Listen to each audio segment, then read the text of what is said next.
signs na totoong mabait ang isang tao. Alam mo, sa panahon ngayon, hindi lahat ng mabait sa harap, mabait din sa likod. Kaya mahalagang marunong kang magbasa ng tao. Ito ang mga signs na mabait siya. Hindi lang sa panlabas, kundi sa puso talaga. Una, consistent siya. Mabait siya hindi lang kapag may kailangan, kundi kahit walang kapalit.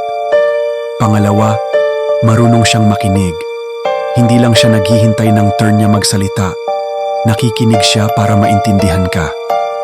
Pangatlo, marunong siyang magbigay respeto kahit sa taong walang maibabalik sa kanya. Diyan mo makikita ang tunay na ugali ng isang tao. Pang-apat, marunong siyang humingi ng tawad kapag may mali. Hindi niya ipinagmamalaki ang pride niya higit sa relasyon niya sa'yo. At pang-lima, consistent yung kabutihan niya kahit wala kang ibang taong nakatingin. Yung kabutihan na ginagawa niya, hindi para sa likes, kundi dahil yun talaga siya.